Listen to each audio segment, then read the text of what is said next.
नमस्कार दोस्तों, स्वागत आपका हमारे चैनल पर। हमारी आज की कहानी है पति पत्नी का रिश्ता। सोनिया चाहकर भी नवल से दूरी खत्म नहीं कर पा रही थी। वे कहने को तो पति पत्नी थे, मगर अपने घर में भी अजनबियों की तरह रहने को मजबूर थे। आखिर क्यों? तुम चुपचाप अपनी तरफ सोना। खबरदार जो सीमा लांघने की कोशिश की। सोनिया ने नवल और अपने बीच एक तकिया रख दिया और पलट गई। वह अंदर ही अंदर गुस्से में जल रही थी। उसे अपनी ऑफिस वाली दोस्त दीक्षा की बातें याद आने लगी। दीक्षा के अनुसार मर्द अगर छोटे छोटे झगड़ों को सुलझाने या प्यार जताने के लिए आगे न बढ़े तो सचेत हो जाना चाहिए कि उसके जीवन में कोई और है, और किसी भी क्षण इस शादी के टूटने के लिए उसे मानसिक तौर पर तैयार रहना चाहिए। उसकी ऊट-पटांग बातों ने दिमाग को और प्रदूषित कर दिया। बस यहीं से सोनिया के मन में शक का बीज पड़ गया और वह नवल के मोबाइल और मेल पर नजर रखने लगी। नतीजा सामने था। फोन में नवल व साक्षी की तस्वीर साथ देखकर सवाल करने लगी तो झगड़ा और बढ़ गया। नवल भी देर रात तक करवटें बदलता रहा। नींद उसकी आंखों से कोसों दूर थी। उसे पता था कि उसके परिवार का रहन सहन सोनिया के लायक नहीं। उसकी माँ की सख्ती भी कुछ ज्यादा ही है। कोई भी पढ़ी लिखी लड़की बेवजह की जिल्लत क्यों सहेगी? तभी तो वह सोनिया के साथ अलग रहने के लिए भी तैयार हो गया। बस वह इस बात पर कितनी खुश हो गई थी कि साक्षी के साथ की इस तस्वीर ने बीच में आकर बेड़ा गर्क कर दिया। जबकि साक्षी नवल के स्कूल के समय की दोस्त है। दोनों के बीच दोस्ती से ज्यादा तो कुछ भी नहीं। फिर भी उसकी बात पर झगड़कर सोनिया ने आज फिर से मुंह फेर लिया। एक रोज ऑफिस से निकलती हुई वह रास्ते में मिल गई। तभी पता लगा कि साक्षी के पिता बीमार है और वह अकेले ही उनकी देखभाल कर रही है। खुद ही अपनी परेशानियों में गिरी है, जिसके बारे में नवल कुछ जानता भी नहीं था। पुराने दोस्तों के मिलने की खुशी अलग ही होती है। उसने याद के लिए एक सेल्फी ले ली थी। अब वही तस्वीर झगड़े की वजह बन चुकी थी। अपने पक्ष में जितनी दलीलें दे रहा था, उतना ही फंसता जा रहा था। अपनी परेशान दोस्त को छोड़ भी नहीं पा रहा था। उसका जीवन चारों ओर से परेशानियों से घिरा हुआ था। दफ्तर से घर लौटता तो माँ के ताने सुनने पड़ते। जा बेटा, अपनी जिंदगी जी ले। बहन की शादी की तुझे क्या ही चिंता?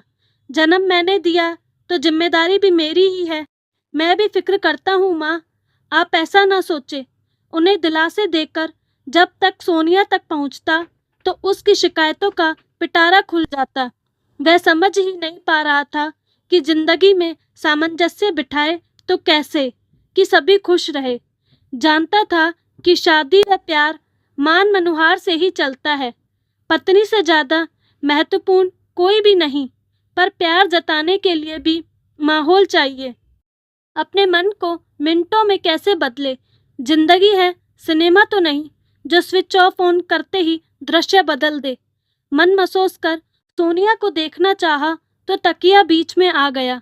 जिंदगी बड़ी ही नीरस सी गुजर रही थी। क्या सोचा था और क्या पाया? इधर सोनिया का तकिया भी आंसुओं से भीग चुका था।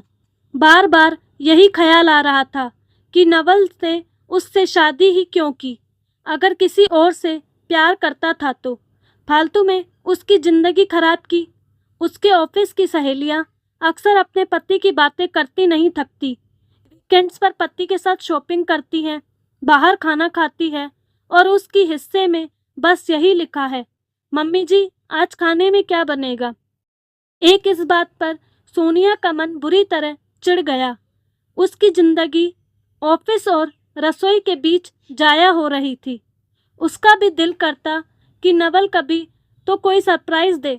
शनिवार को सीधे उसके ऑफिस आए और कम से कम एक शाम दोनों एक दूसरे के साथ गुजारे। शादी को 2 साल होने को आया, पर मजाल है कि नवल ने ऐसा कुछ किया या कभी कहा भी हो। दोनों कभी करीब आए भी तो सोनिया की इच्छा जाहिर करने के बाद। अब हर बार जिद कर अपनी बात क्यों मनमानी।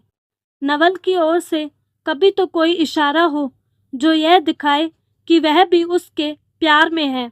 दिखने में तो वह इतनी खराब तो नहीं कि उसे छूने का जी ही ना करे, फिर भी नवल भूले से भी कभी पहल नहीं करता। वह कोई 17 साल की कमसिन कुंवारी तो नहीं कि सहमी सकुचाई सी रहे। जरूरत उसकी भी है, मन उसका भी मचलता है। अब इसके लिए भीख तो नहीं मांग सकती। अगर वह उसके साथ ठीक रहता तो शक न करती, पर इन परिस्थितियों में वह क्या कोई भी लड़की व्याकुल हो सकती है। आखिर वजह क्या है उसके प्रति इस उदासीनता की।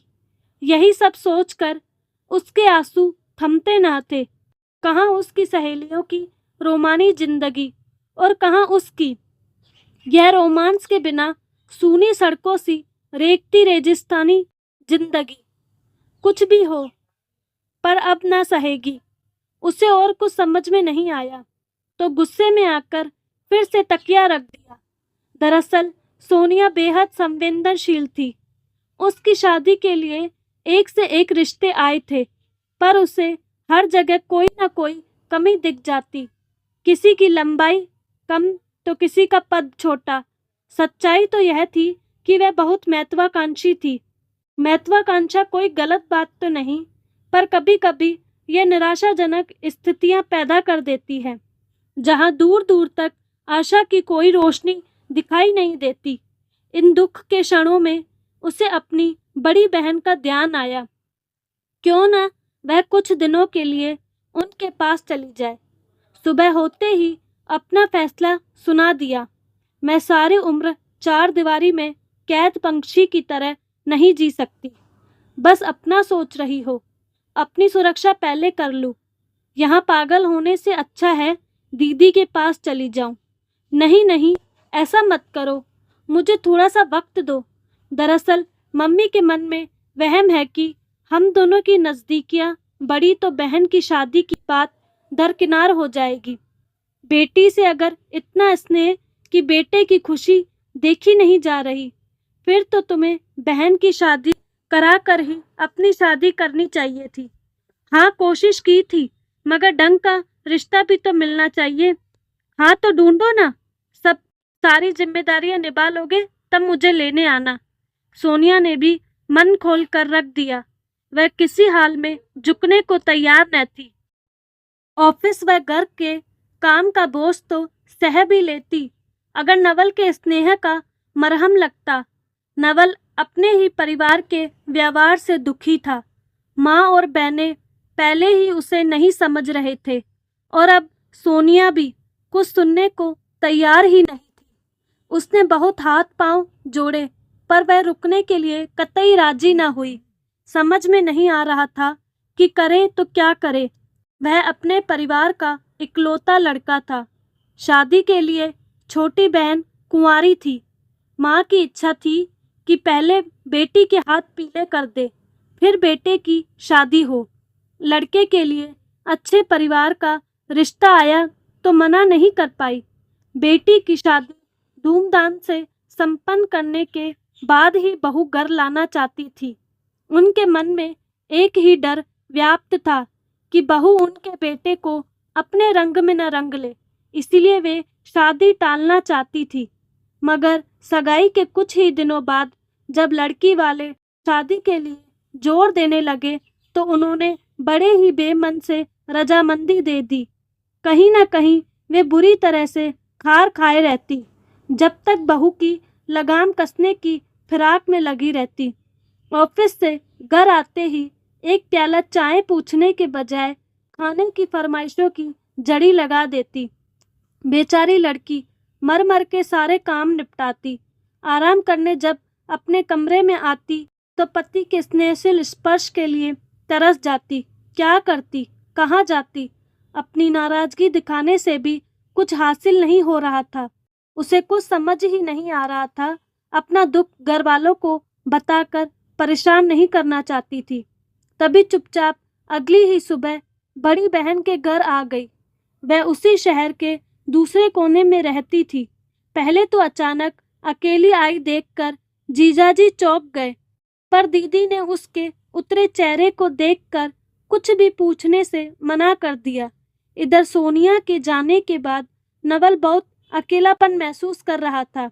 बार बार पिछली घटनाओं को जोड़कर देखने पर भी उसे कुछ भी नजर नहीं आ रहा था। तब मजबूर होकर उसने जीजाजी के ऑफिस के नंबर पर फोन लगाया। कम उम्र की लड़की पर रसोई, ऑफिस के साथ साथ परिवार के मान मर्यादा ढोने का बोझ डाल दिया तुमने। कुछ दिन तो आजाद परिंदों के समान जीते, तब तुम्हें समझ में आता कि सोनिया कितनी खुश मिजाज और प्यारी लड़की है। जीजाजी एक मौका दिला दीजिए, मैं सोनिया का दिल जीत लूंगा। जो 2 साल में न कर पाए वह अब कैसे। मैं उसके ऑफिस के पास शिफ्ट हो जाऊंगा। इस बात के लिए तुम्हारे घर वाले तैयार हो जाएंगे। मैंने उनसे बात कर ली है। अभी तो बहन के साथ है तो अलग रह लेंगे, बाद में सबको साथ ही रहना है। तब तक सोनिया भी एडजस्ट कर लेगी।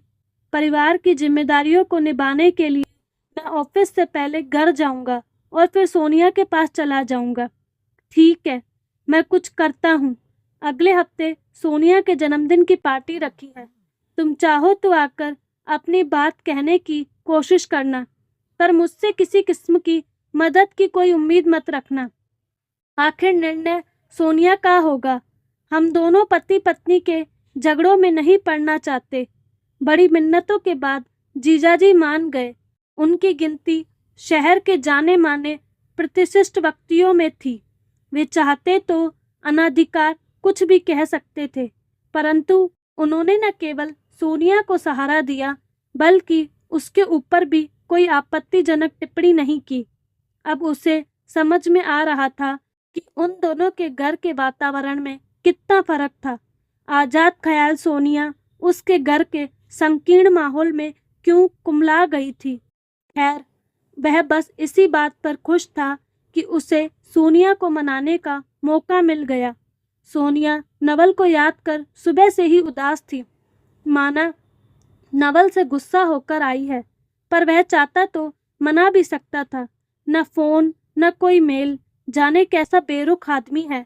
दीक्षा ने जो कहा शायद वही सच है, तभी तो वह भी हाथ पर हाथ धरे बैठ गया है। ऐसे व्यक्ति से क्या उम्मीद की जा सकती है। जो इंसान एक तकिया तक न लांघ सका, वह अपनी माँ की बात काटकर घर की दहलीज भला क्या लांघेगा। यही सब सोचकर मन उद्वेलित था।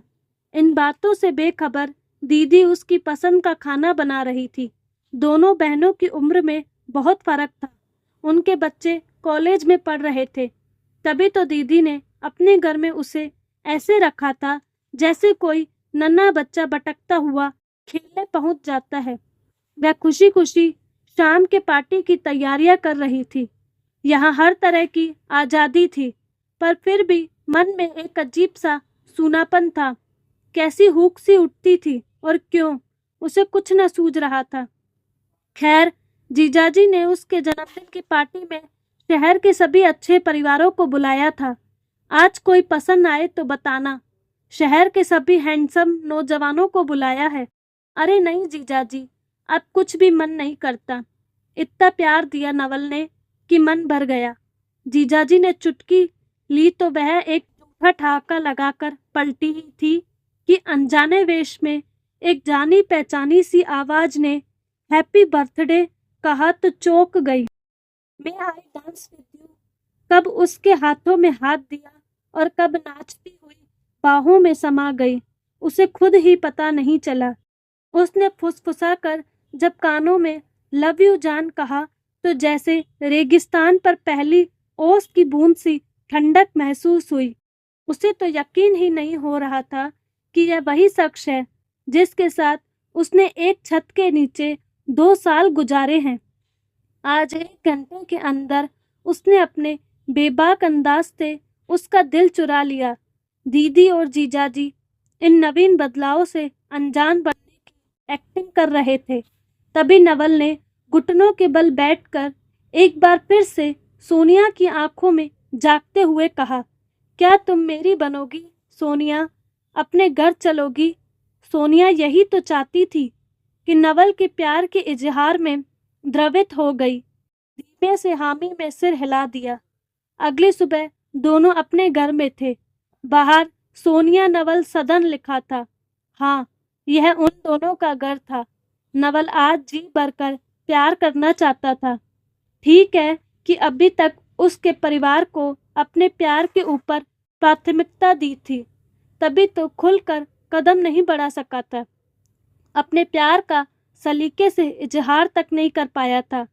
क्या करता आखिर?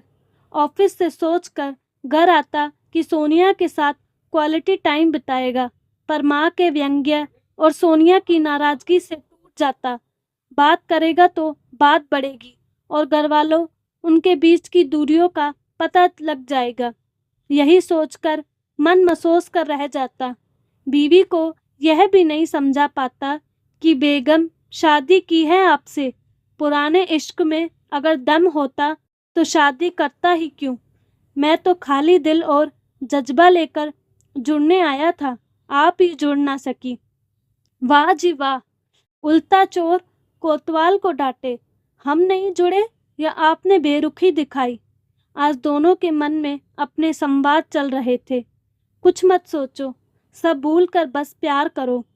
नवल की यह बात सुनते ही पति की गोद में पड़े लैपटॉप यानी अपनी सोतन को हटाकर वह नजदीक आ गई। सच, पति पत्नी का रिश्ता बेहद अतरंग होता है। सच कहूँ तो कुदरत भी जोड़ों के बीच आना पसंद नहीं करती। दिया बाती के इस संबंध में अंदर ही अंदर प्रेम की अगन होती है, जो दो दिलों को रोशन करती है। फिर क्यों लोग उनके बीच झगड़े की आग सुलगाते हैं? शायद लोगों के अंदर असुरक्षा की आग लपेटे ले रही होती। तभी तो प्रेम करने वाले उन्हें रास नहीं आते। बाहरी लोगों से तो फिर भी बचा जा सकता है, पर नजदीकी रिश्तेदारों से कोई क्या करे? ऐसे दिल जलों की जलन की आग में न जाने कितने नवयुगल अक्सर झुलस जाते हैं। घर में ही समस्या सुलझ जाए तो कोई अलग घर क्यों बसाए? कभी कभी आपसी आंधी तूफान से बचाने के लिए अलग आशियाना बनाना पड़ता है, ताकि अपने प्रेम को खत्म होने से बचाया जा सके। प्रेम को हर हाल में बनाए रखना बस अपने ही बस में है। यही सोचकर दोनों ने फैसला लिया कि अब प्राथमिकता के आधार पर रिश्ते निभाए जाएंगे। तकिए ने अपना स्थान ले लिया था। उनके बीच उसके लिए कोई जगह शेष ना रही। तो दोस्तों, कैसी लगी आपको कहानी? क्या आपकी नज़र में नवल ने जो फैसला लिया वह सही था या गलत?